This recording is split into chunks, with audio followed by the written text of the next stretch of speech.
Ladies and gentlemen, welcome, and thank you for joining our show. Today's guest is Dr. Paul Craig Roberts. Dr. Roberts has had careers in scholarship and academia, journalism, public service, and business. He is chairman of the Institute for Political Economy.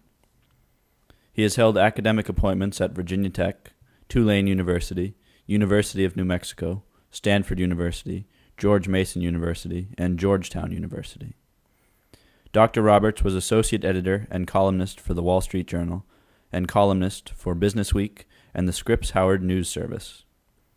President Reagan appointed Dr. Roberts Assistant Secretary of the Treasury for Economic Policy, and he was confirmed in office by the U.S. Senate. Dr. Roberts was awarded the Treasury Department's Meritorious Service Award for his outstanding contributions to the formulation of United States economic policy. He is listed in Who's Who in America and Who's Who in the World. We are very pleased to have him with us, only on TV24.li. Dr. Roberts, thank you for joining us. Welcome to our show. Pleased to be with you. Dr. Roberts, I would like to ask you, since you're foremost an economist, and in our country, or throughout Europe, people don't really know what's happening or what has happened with the crisis. Could you explain us when did it start and why it happened? Yes, the United States has two very serious causes of economic crisis.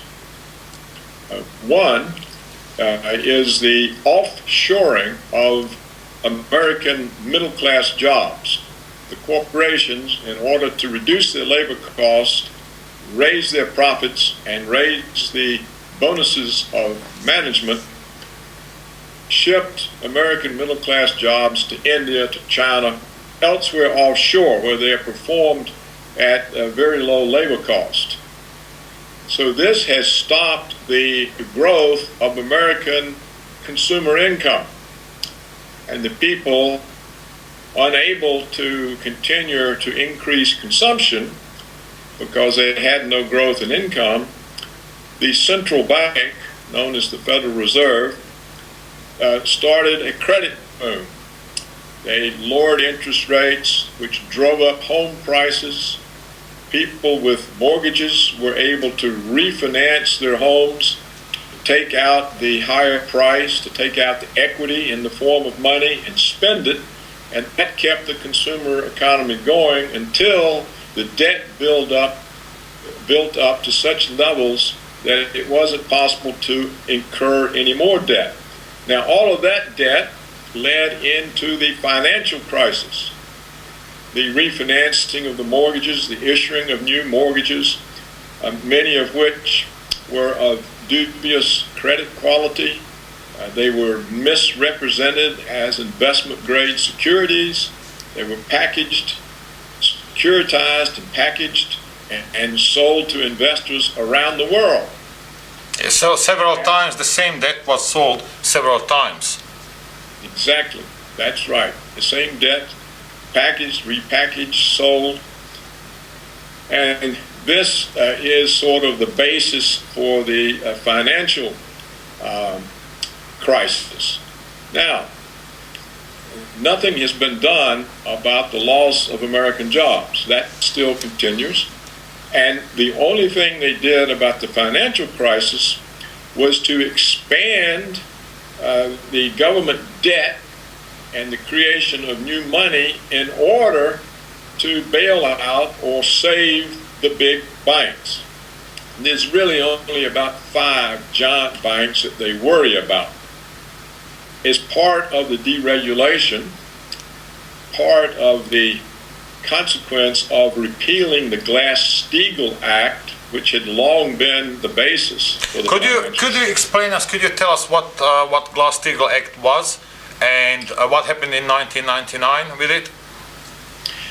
The Glass-Steagall Act separated commercial banks from investment banks and made it impossible for depositors' money to be used in speculations. So a commercial bank would take deposits from ordinary people and use those deposits as a basis for loans, both to consumers and to businesses. So it would be people for mortgages for the houses or small businesses. Yes, that's right, or car loans. Yes. And investment banks, they would take extreme risk, but it was with their own capital, not with depositors' money. And so the risks were constrained to the investment bank. But in 1999, the Clinton administration agreed with the banks and some senators, and they repealed the Glass-Steagall Act, so that now there's no difference between a commercial bank and an investment bank. Did it mean that the commercial banks, they could start doing risky business with consumers' money? Yes, that's what happened, exactly. And so this is part of how we got the financial crisis. Now, with the financial crisis, the government has only focused on saving the banks. And in order to do that, the debt of the United States government has greatly expanded. It, in fact, is dramatically expanded. And much of the debt is being monetized. That means the Federal Reserve, the central bank, is purchasing the government's debt. So it's the behavior of what we used to think of as third world countries in South America. Dr. Roberts, could you explain us something about the Federal Reserve? Because it sounds like a government body, but we know it's not. Yes, it's the central bank that was formed in 1913. On Jekyll Island. Yeah, right. Yeah. And it is supposedly an independent bank, independent of the Treasury or the government's own policy. But in practice, it isn't. Government, it's the creditor to the government because it can always buy the government's bonds. And it is also a protector of the banks, especially the large banks. Do they issue the money? Do they print the money? Yes, they issue the money. They no longer have to print it. They just create it electronically on a keyboard of a computer. Now, and so it looks like a really good business because you create money out of thin air and you actually lend it to a U.S. government or to the people of the United States. So it's a win-win situation, isn't it? Yes, it is. But you see, actually, the Federal Reserve returns to the Treasury the interest that the Treasury pays. Okay. It doesn't keep it or give it to private parties. It pays its operating expense and returns the rest of the interest back to the Treasury. The real defining feature of the Federal Reserve is that it is a creditor to the government. So anytime the government has difficulty selling its debt issues and doesn't want a rise in interest rates, the Federal Reserve can step in and buy the debt itself. And that is why interest rates today in the United States are so low. They are almost zero, aren't they? Well, the rate that the Federal Reserve loans to the banks is practically zero. I think it's 25 basis points. That is 1/4 of 1%. Yeah. The interest rate on 10-year Treasury bonds is just under 2%. So if you buy a Treasury bond, you're getting an interest rate that is below the current rate of inflation. That is, you're getting a negative interest rate. Yes.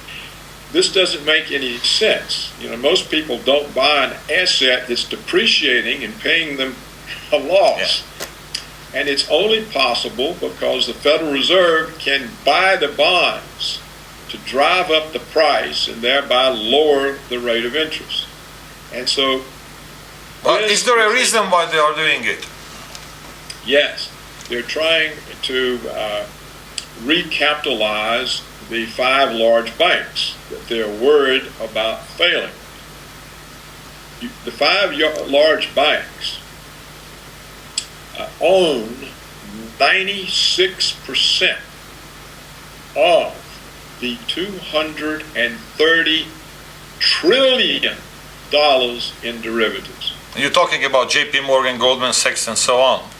Yes, Citibank, Bank of America, and I think the 5th one is Wells Fargo. Wells Fargo. They don't have very much of that. It's really the top 4 that own the most. Now, $230 trillion is 15 times the size of the United States economy. Yes, yearly. The government and the financial system are so irresponsible they've allowed gambling bets that are not covered with risk capital to be placed that are 15 times larger than the United States economy. Now, this crisis is taking on dimensions of its own because it's really not possible to create $230 trillion in money to cover these bets. You are saying betting. How do they bet with the money, or what do they do with it? All right. Most of the derivatives, 81% of the derivatives consist of what are called interest rate swaps. Now, what an interest rate swap is, one party tells the other, I'm betting interest rates are going to fall, and so I will pay you a floating rate of interest. In exchange, you pay me the current fixed rate. And if the counterparty says, okay, I think interest rates are going to rise, I'll take that side of the bet. And so that is the... So they are betting amongst each other? They're betting against each other. Now, yet, Goldman Sachs, for example, the investment bank, has $44 trillion in interest rate swaps, but it only has $19 billion in risk capital. So it has placed bets that are 2,300 times larger than its ability to cover the bets. Isn't it illegal? It used to be, but the deregulation achieved, it no longer is. Moreover, so the deregulation actually opened the field for the crooks. That's exactly what it did. It always, financial deregulation always opens the field for crooks. Now, I would like to ask you, if we would go over the Atlantic and come to Europe, what happened here? 2 things. The European banks, trusting Wall Street, purchased huge amounts of these junk derivatives. So when the derivative crisis hit, it impaired their capital. They were harmed. They were made weaker. The second stage of the European crisis then set in because the European banks had also purchased what they call sovereign debt, the debt of Greece, of Italy, of Spain, Portugal, Ireland. And the central banks of those countries, because they're part of the EU and the Euro, no longer have the ability to create money to on their back own their government's debt. And so the question is, European banks, already damaged by the American derivatives, are now facing large losses on sovereign debt. And the question is, how is that to be resolved? The banks want to make the people of the countries, the people in Greece, Spain, and Italy,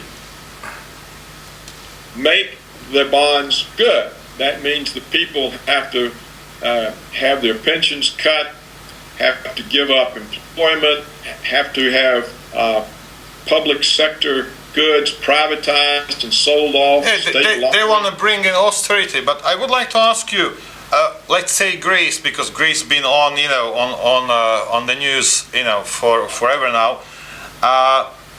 Is everything what they owe? Is it the money what they really got and spent?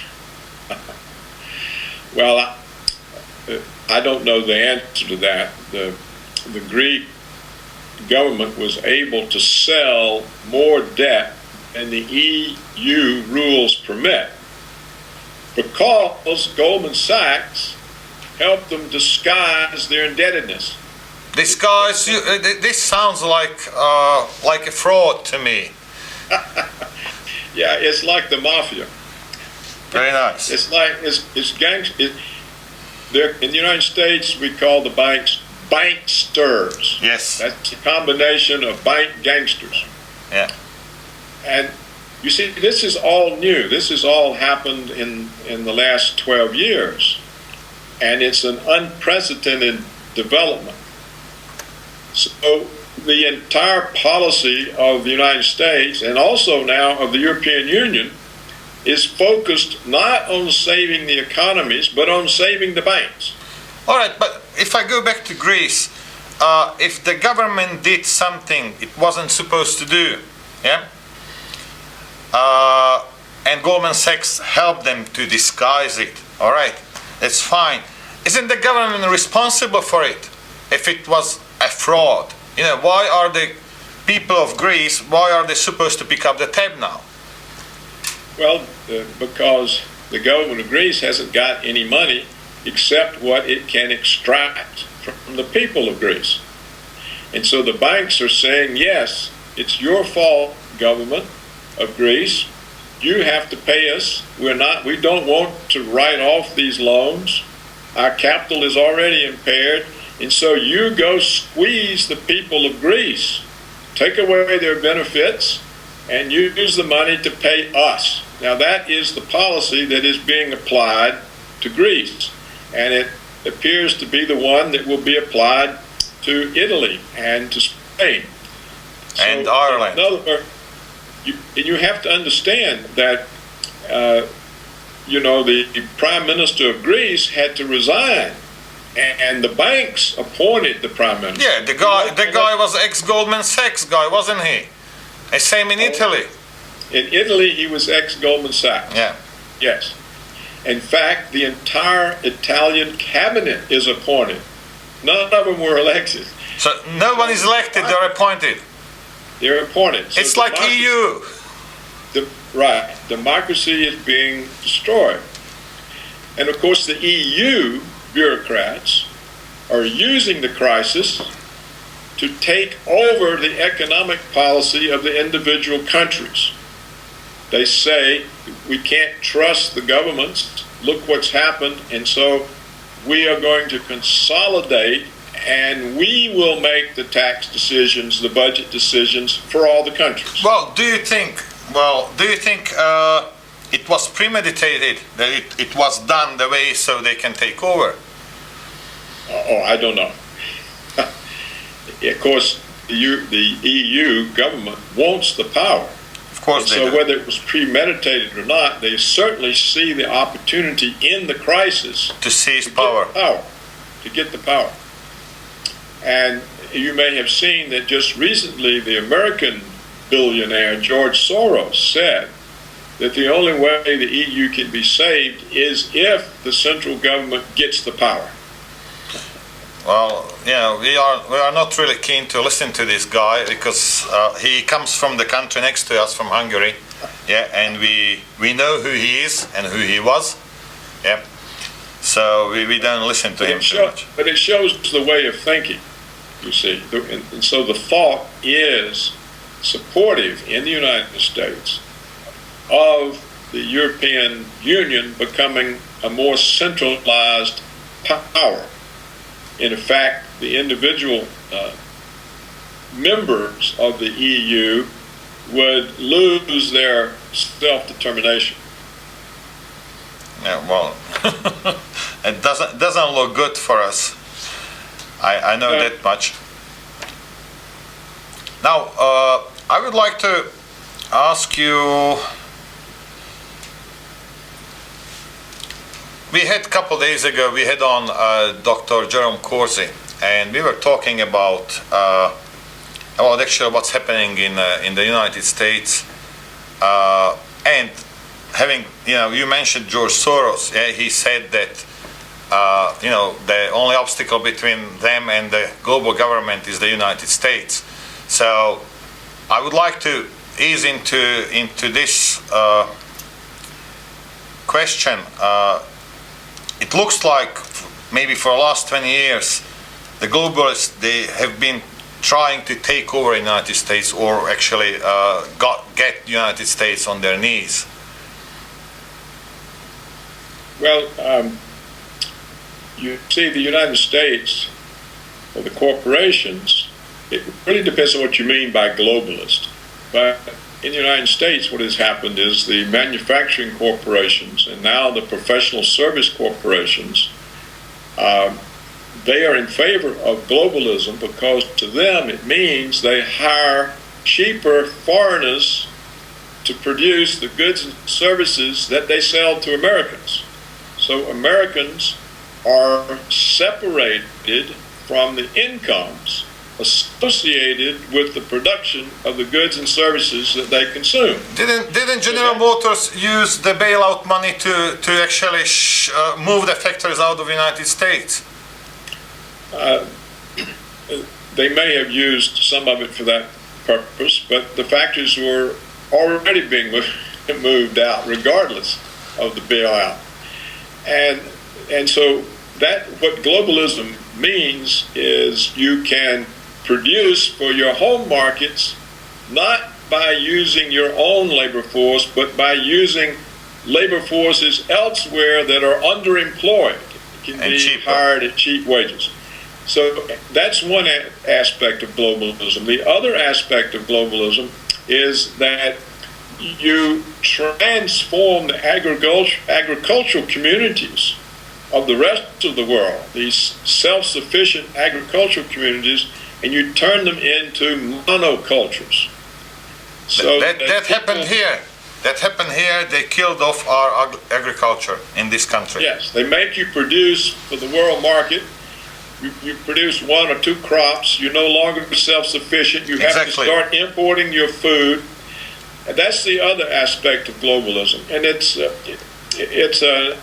an insane, harmful policy, but it benefits a few powerful special interests.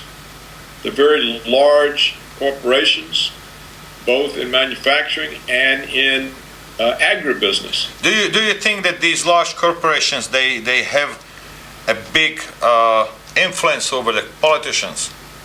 Oh, they totally control the politicians. In the United States, the government is not accountable to the people. It's accountable to the powerful special interests Same here. that provide the campaign contributions for the elections. Yeah, it's same here. It's the same here. That's right. It's the notion of democracy is a fraud. There's no democracy in the United States. There's no democracy in our country. It looks like it is, or there is something, but it's not. No. They go through the routine of elections, but it doesn't matter who's elected. The same interest groups own them all. That's the point. See? So whether you choose, you want me to slap you with my right hand or left hand, you're going to be slapped anyway. So it doesn't matter. It's same here. It's the same here. I would like to ask you about the TSA in the United States, because again, no one is talking about things like this. Yeah, and whatever is the TSA doing to you guys, it had been done to us by the communists. So we know what it is, but our people or our viewers don't even know it's happening in the United States. Well, in the last 12 years, the United States has become a police state. It's just as much a police state as Gestapo Germany or as Stalinist Russia. Or as Great Britain.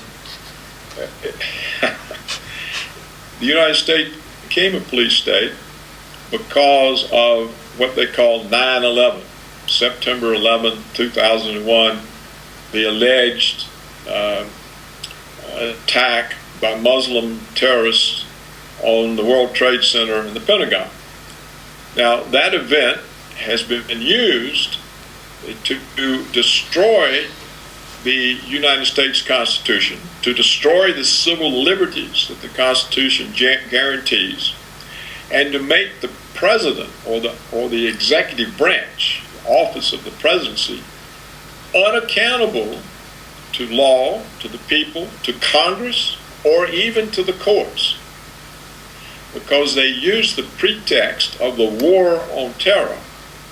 And that was the Patriot Act that started with Patriot that. Act was part of it, the National Defense Authorization Act, but the name of these acts isn't important. What is important is that the executive branch has asserted and achieved by use and by the complicity of Congress and the courts and the media.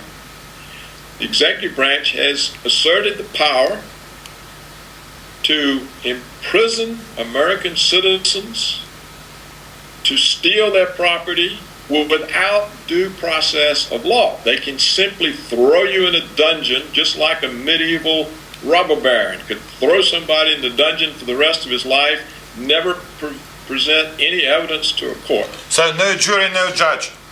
No jury, no judge, no evidence, and the government doesn't even have to tell the imprisoned person why he's imprisoned. And now what has happened, the Obama regime fooled people, and they thought that Obama was going to overturn those policies, but instead he codified them into law, and then he asserted a new power, which is he can murder American citizens without due process of law. This is the NDAA, which he signed 31st of December, and everybody was very quiet about it. Yes, he can assassinate. In fact, there was an article recently in a publication called The New Yorker, which describes how he sits in his office drawing up lists of people to be murdered. And no one says anything about it. The people accept it. But why would they accept it? What was the tale which sold it to the people? They've been told that it's necessary to protect them from terrorists, and that he only puts terrorists on the list. But how would they know? Because no evidence is required. So anyone can be a terrorist. Anybody, it's up to him. It's up to Obama and his office. Yeah, and we see this same policy applied to other countries. The United States launches drones which go into sovereign countries and murders their citizens. And he says these are terrorists we're murdering, but there's no evidence. No one knows. How come the NATO, him and France and the United Kingdom, how come they could bomb Libya without, or how come United States could send bombs over Libya without the consent from the Congress? Isn't it unconstitutional? Well, as I said, the Constitution no longer exists. The president, the Bush presidency destroyed the Constitution, and Obama has simply codified that. So the argument now that comes from the president is that he doesn't have to ask Congress for war-making powers. He now gets them from the UN. Well, doesn't the Congress have a power of purse? Cannot they say, well, all right, you can send your soldiers wherever you want to, we are not giving you bullets?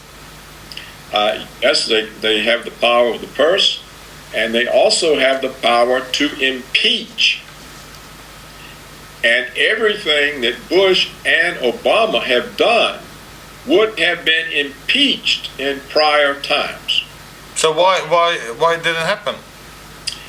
I think it's because of the fear of terrorism that the administration has used, and it's because once we have soldiers in the field abroad, the Congress feels that it can't cut off funding and leave the troops without ammunition, without supplies. And so if it feels if it does that, the people will think the Congress is unpatriotic, not supporting its own army. Moreover, well, you are right. That wouldn't be really good. But what about to tell them up front?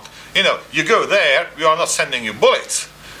So, and then I would like to see the army to move. Yes, and the answer to that is that the military security complex gives large campaign donations to Congress. So So the military security complex makes billions of dollars in profits off of wars. And so if Congress says, no, we're not going to support this next war, you're not going to make billions of dollars, then they lose their campaign contributions. So it's really rigged against the Congress. The Congress is really not a very powerful institution anymore. Well, are you trying to tell me that a congressman in the United States, to keep his job or to keep his post, is willing to send the army anywhere and kill millions of people and it's fine with him? Yes, that's proved to be the case. That's especially awful. Especially if the Israeli government is in favor of it. Yeah, of course. Because they are an extremely powerful lobby group in the United States. In the United States. So you have the military security complex, you have the Israel lobby. We had these two distinguished scholars, one at Harvard University, one at the University of Chicago, who wrote the book, The Israel Lobby, showing their exercise of power. And then we have Wall Street, which likes to have the wars as well, because it leads to deficits and financing. So the whole thing is organized to support war because it's profitable to a few powerful interests. And the Congress is not strong enough anymore to get in the way of that. You see, what's happening in the United States is the president is becoming a Caesar. Yeah, an emperor. And eventually he'll be an emperor. He acts and then comes up with a reason that he was justified in acting, and the Congress just accepts it. Oh, that's fine. It's 500 odd people. What about 330 million people? Don't they have something to say about it? No, they have nothing to say about it. Part of it is they don't have any information. It's not just your country that doesn't have news. The media here was concentrated like the financial industry. It used to be the United States had a varied and dispersed and independent media. Yes. But they allowed, the Clinton administration allowed 5 giant firms to buy up the media. So now the media is to buy up the smaller outlets. They're all concentrated now in huge enterprises, and they now function as a ministry of propaganda. So it makes the government's case rather than questioning the government's case. So they are actually not doing their job. Instead of, they ran out on the other side, didn't they? They swapped. They ended up, it's a ministry of propaganda. That's what the American media is. So instead of keeping the government in check, they are helping them with the propaganda. Same thing here. Yeah, that's what's happened. And isn't the reason that the same people who are running the government are running the media as well? In part, but mainly what's happened is when the large corporations purchase the media, then the journalists who used to run it are out. It's now run by corporate advertising executives. And they don't want any trouble with the government or with advertisers. Because you see, the government grants the broadcast licenses.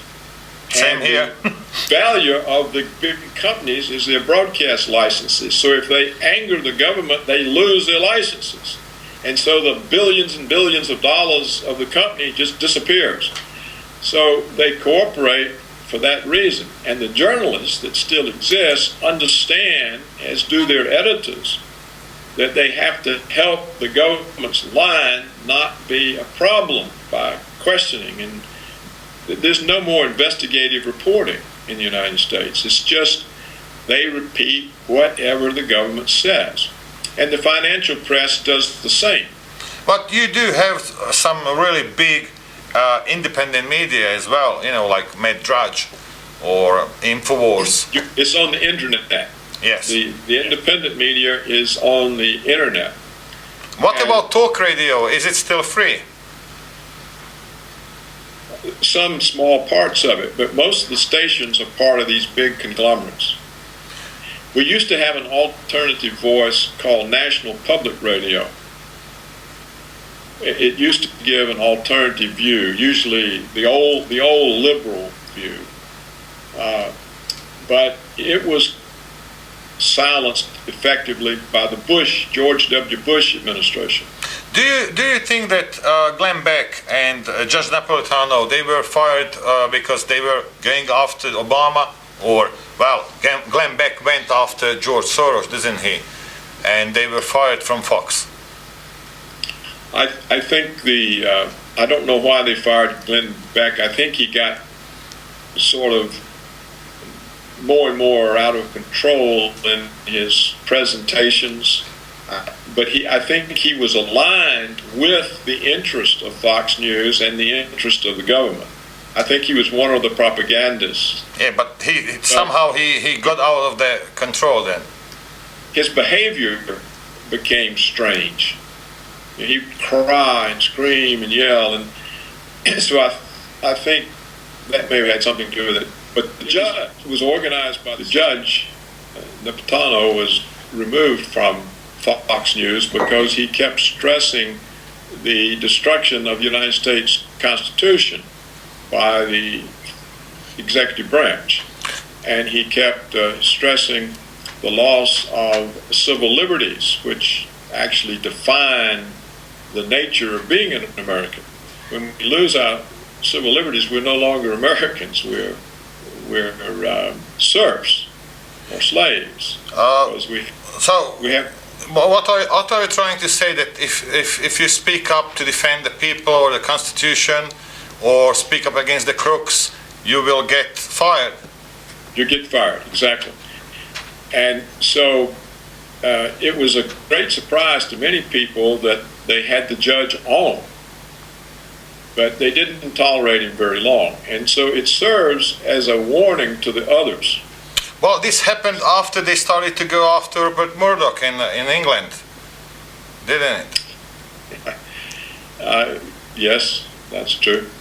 All right. But in the United States, the control of the media is even more thorough. See, we have a TV station here. Yes? Look, I was the associate editor of the Wall Street Journal. Yes. I was a columnist for Business Week for 16 years. Columnist for the Scripps Harvard News Service. I was one of the leading figures. It's impossible for me to get a single article published in the print media in the United States, or to appear on any of the television programs. So you are banned because of things what you say. I'm an internet personality, and I appear on foreign television, but not in my own country, despite all the high offices that I held in the government and in journalism. So if you tell people the truth, you're not welcome. And it's not, none of us know how much longer we're going to be allowed to speak out, even on the internet. Well, we've got the CISPA, SOPA, ACTA and whatnot going on, so they are trying to, regulate it from each side. The Bilderberg Group last week, I heard rumors that their main thing was to actually to get an internet ID for Europe. Have you heard of it? No, I don't know about it. That was their main agenda. Now,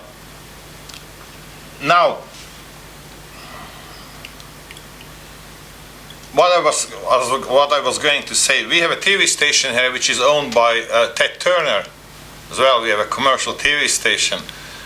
So, what can you tell us about him? Well, you know, originally Ted Turner with CNN brought a new independent voice into the media. So what happened to him? I don't know what happened other than he ended up having to sell it and let it be merged into these large conglomerates. So I don't know why, whether he wanted to be part of the system rather than to be an outsider that they could threaten. I don't know the reason. Yeah, but maybe he wanted to get his money out, because when you sell out, then you actually have the cash. Whereas if you own the station, you have the implied wealth of the station, but you don't have the cash. So I don't really know what happened. I don't know the answer. Well, maybe he sold out not just his station, he sold out his beliefs as well. He may not have had any choice. We just have no way of knowing. I'd like to go back to the TSA, because we started and then people don't know what's happening at the airports in the United States. You know, them really going into people's pants and these aggressive pat downs and all the things what are happening over there. Well, what can you tell us about it? Well, the very intrusive searches are justified by what I think are hoaxes, like the underwear bomber. I don't think the underwear bomber was a bomber. I think this was a hoax designed to create the fear that they then exploit with the Transportation Safety Administration. You mean the guy who was put on the plane in Amsterdam by 2 government agents? Yes, right, with no passport. Yes, but he got on. Right, and it wasn't a bomb. It was just something to make smoke. And then they use that, you see, to sell these scan machines that would show you naked without clothes. And so people could sit there and stare at your genitals, your body, and if you were an attractive woman, then they had a great time looking at you there. But didn't they roll those scanners? Then they give you a very personal hand scan. They touch your genitals, they feel you up, so to speak. And I think what this is about is 2 things. It's training, conditioning. It's training a class of Americans to not have any objections to subjecting fellow citizens to these kinds of intrusive searches. And it's training the American people to accept these as part of travel, as part of life. And so younger people who don't remember what freedom was like, they grew up in this, and it's just natural to them. It's normal. They have never known any different. Yeah, but it's awful. Hitler did the same thing. Yes, that's right. It's the way they condition people to accept intrusive authority, and it's the way they train a Gestapo. And the people they bought into it just because of their safety. That's right. That's the initial. People fall into it because of the safety, but then the younger people, as they come along, they don't know any different anyhow. All right. To them, it's just part of life. So it's going to take them another 10, 15 years, and one generation will pass, and that's it. They are in. That's it. That's right. You see, you have to be my age to remember when you could board an airliner without any security. Good old times then. Yes. So now, but you see, I would like to ask you about Mitt Romney. Yeah, because I know a lot of Americans, or especially the conservatives, the Republicans, they think that if he wins, then everything's going to be all right. But to me, he seems to be a copy of Obama. That's right. He's a copy. It's like we've already decided, Norbert. The same interest groups own all the candidates, and so if anything, he's worse than Obama. If you look at how he has staffed up his advisors, which will be his future government, a very large number of them are dual Israeli-American citizens with a very strong, known and very strong loyalty to Israel. So the prospects of invading Iran are even higher with Romney, because his advisors will push even harder than Obama's. And also, Romney has said that he is going to bring military pressure to bear on China. He's going to get China straight. So China is not... You mean the country who you owe the most? Yeah, that's right, but it's our biggest creditor, except for the Federal Reserve. But China is not Iraq. Yeah, China and Russia now have an alliance. They're now forming the BRIC Bank with India, South Africa, Brazil. Yeah. China and Japan are now making a deal to conduct their trade between each other without use of the dollar. So when he says he's going to put pressure on China, he's telling everybody, I'm going to cause even more trouble. Do you think that he wants to bring in a new Cold War? I think that military security complex wants a new Cold War. And they need They missed the Soviet Union. See, the Soviet Union was very convenient because they had a 40-year Cold War. They didn't have to fight, but they could spend endless sums of money. The trouble with the war on terror is it's a hot war. And if you're a superpower, how come it took 8 years before you could get out of Iraq? Yeah. 11 years in Afghanistan, and you've not made any progress. So these hot wars undermine your reputation as a superpower, and it demoralizes the military. You see, in the United States military today, suicides exceed battle deaths, despite the wars. So they don't like the hot wars, and they want a Cold War, and they've been looking around for a good target. They tried to make Russia the target. That's why they surrounded Russia with the American missile bases. Yes. Claiming that it's against Iran. Everybody knows it's against Russia. But Russia didn't really take the bait exactly. So now they've got China, because they're much more worried about China, because it looks like the Chinese economy is going to exceed the size of the American economy in the next 3 years. So that makes China the most economically powerful. So they're worried about that. So they're going to make the Cold War with China. Yeah, well, but look, even the labor is cheap in China. They are producing almost everything. They are producing, unlike us. Right. That's right. They now produce more cars than the United States. The United States is dependent on China for its manufactured products, for much of its high technology products. It's also, as we said, the largest creditor to Washington.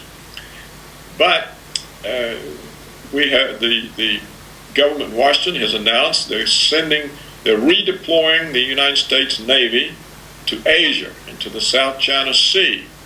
The Secretary of State said that the South China Sea is an area of American national interest. What kind of interest?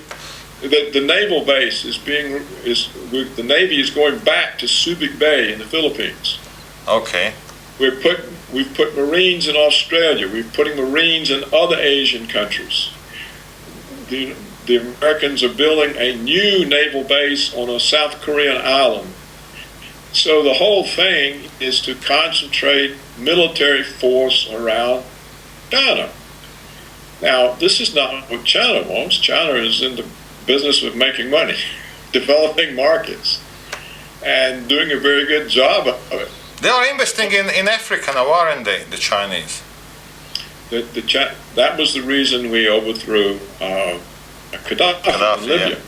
Because China had extensive oil investments in eastern Libya. So we wanted China out of that. We want China out of other parts of Africa which have oil. So the United States has created what is called the Africa Command. Yes. Not the Africa Corps under Rommel, Yes. but the Africa Command. And so the Chinese are in Africa on an economic basis. The Americans are there militarily. Could you tell us who were these rebels, in Libya? Who were these people? It was organized by the CIA, and they relied on one of the tribes that was sort of cut out of the Gaddafi rule and allocation of resources, or a tribe that was more ambitious than its role under Gaddafi. And so this tribe was able to be used by the CIA, and then from there they brought in smaller groups and smaller. Once you see change coming, people tend to join. And when they saw that the United States and Europe were determined to remove Gaddafi, it kind of undermined the support that he had in the country. People don't want to end up on the wrong end of a conflict that Europe and the United States are supporting. Okay, now, do you think, are they better off today? Of course not, no. No one even knows what the situation is. There doesn't appear to be a government of any sort. And I think the fights for power will continue. My understanding of Libya was it was a reasonable place to live, that there was an extensive welfare state. Yes. That people could get education, that young married couples were given grants of money to begin their life together, and that it was quite a reasonable situation. It was possible to destabilize it because Arabs seem to be more opposed to one another than they are to foreign occupiers. No, so they're like our people. Yeah, if it weren't for the split within these countries, the United States and Western Europe wouldn't be able to manipulate them and occupy them the way they do. You see, the Middle East is in great trouble because of the differences between the Sunni and the Shiites. And this plays into American hands, British hands, French hands. It always has. So as long as people are split like that, and this is what the Washington is doing to the old Soviet Union. It's turning former constituent parts of the Soviet Union into American allies against Russia. Yeah, George Soros financed our revolution, in 1989. I was one of the people out on the street, so I know. I was tricked. I can admit it. I was tricked. Yeah. Yes, they tricked a lot of people because of the Cold War and because of the Soviet oppression. A lot of people look to America as if it's some sort of a very moral God dispensing truth and justice. And they forget that Americans are people too. And they have the same sins, ambitions, greed, and they use power just as ruthlessly as Stalin. and so, but people don't realize that. So it lets Washington get away with so much. For example, they didn't realize it because the propaganda is so good. See, the propaganda is good. That's right. You see, the United States is always denouncing other countries for human rights violations. Yes. But the United States is the only country killing people in 6 lands. It's the only country that trashed its own constitution and claims the right to murder its own citizens without due process. Now, is it happening or is it just still on the paper? It's happening. So far, it only happens to people they say are terrorists, particularly if they're in a different country. For example, the first ones they killed was the father and son in Yemen. Remember, they sent a missile or a drone. Yeah. And it turns out that this father was simply a man who spoke up for Muslims. Yeah. And said that they have rights too, but this was too much. And his son was traveling with him, so he got killed too. And what's happened now, Washington has said that all males of combat age who get killed anywhere are terrorists. They're insurgents. Because, Pakistan has complained about the use of drones to kill Pakistanis. Yes. And we always say, no, they're terrorists, and then the locals say, no, they're not, they're farmers. All right, so you kill someone who you don't like, or by accident, and you just call him a terrorist, and that's fine. Then everything is all right. It's justified. That's what we've done. That is what the new policy is. All males killed are terrorists. Yeah, I would like to point out one thing. You are talking about the American government, you are not talking about the American people. See, the problem in Europe is that the Europeans think that all the Americans are like that. But I've been to the US and I've got plenty of friends, and they are same people like we are. It's the government who is actually doing this. That's right, but if you actually thought it was democracy, you would say, though, but the people are letting the government do it. They're not stopping them. But, of course, the people feel, well, first of all, a lot of the people support it because they believe that the government's telling them the truth and that we're in danger and we have to kill them over there before they come over here. A lot of people are stupid enough to believe it. The people who are smart enough not to believe it feel powerless. They realize they've been in enough arguments with fellow citizens who believe the propaganda that they see you can't affect propaganda look, back. Hey, it's my life story, so yes, I do understand. I know how it works. Well, that's the way it works. All right, Dr. Roberts, I would like just to go back to this Iraqi war. It was, Bush started it on claims which weren't true, and we knew at the time. But then the American people who believed him, they found out that it wasn't true. So how come they still stayed in there for a long time? How come the American people didn't come and say, well, all right, you lied to us, now stop it. It cost us money and it cost Iraqis lives. Well, that's a good question. I think, first of all, if the media had done its job, it would have been a voice for the people to put this pressure. But it didn't. It covered up for the government. Now, if Obama had come in and held the Bush administration accountable for its lies and its crimes, it was a war crime under the Nuremberg Standard. Under international law, almost the entirety of the Bush government are war criminals. This is just a fact. It's not my opinion. It's just a fact. Yeah.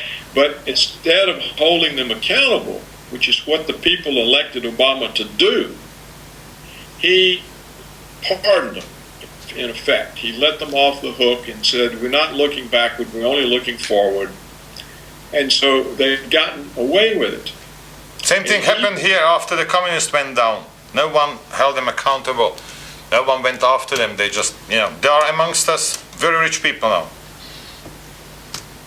Well, so if you can't hold the government accountable, you are not really a democracy. You're powerless. And that's what I said. The American people, in effect, are serfs. Their voice doesn't matter. It doesn't count.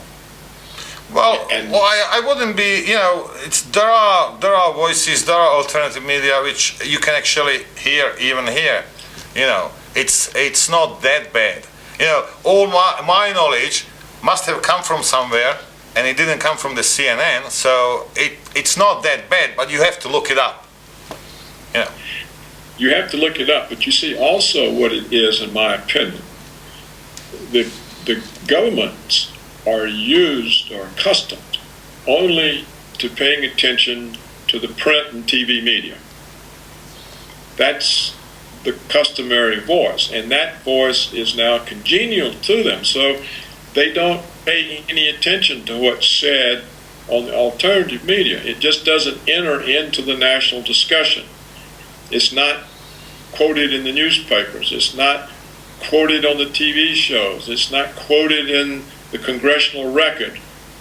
So they just ignore it. Now, if it reaches the point that they can't ignore it or it becomes too problematic, they will close it down. They will find a way. They will find a way. Wow. Or they will start making examples out of the more outspoken people, such as myself. Yeah, well, I'm quite curious how long we are going to last. Yeah, that's it. Now, the trouble, though, is that this whole process is itself a danger to itself, because they can't control China or Russia or India. But they think they can. Or South America,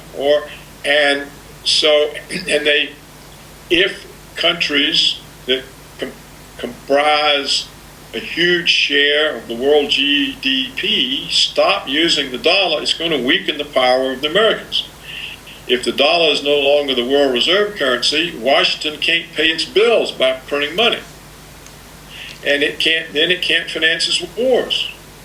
Might be a good thing, though. It could be a good thing. So this may all come to a halt because the process is so unbalanced. There's such a lack of serious debate or awareness of the consequences of the policies that Washington is following and perpetrating and perpetuating. And these policies they rely on violence, hypocrisy, and these things tend to get noticed as time goes on, and people tend to get tired of them. And even people in Eastern Europe and Russia that still think America is the light of the world, they will wake up, and it gets to be harder. Yeah, that's what I would like to ask you as a final question, Dr. Roberts. That is there any hope for the Americans and the Europeans? Is it going to be turned around, or what can everybody do to help to turn it around? I don't think it can be done from within, and I think the turnaround will come when the rest of the world rejects the leadership of the United States and Europe, and when they reject the dollar as reserve currency. Then this limits the power so much and causes change internal. So I think the only way Europe or the United States can be turned around is to be rejected by the rest of the world. So can we help it somehow from inside, or you think we cannot? Well, not if the Americans control your government, control your media, Well, not us. or it's more important to your government to be a member of NATO or the EU or the group of something or the other, or whatever goodies the Americans can hand out to buy you, then nothing can happen. But if they lose the dollar as reserve currency, they lose the ability to purchase other governments. Well, euro is going down the drain, so, Dr. Roberts, thank you very much for joining us. We are out of time. I really appreciate you coming on, and I hope we could contact you in the future, and because there are so many things I would like to talk to you about, but we just don't have time now. Yes, no, I understand. We've been on for a long time, and I'll be pleased to talk to you again, Norbert. Thank you very much, sir. I appreciate it.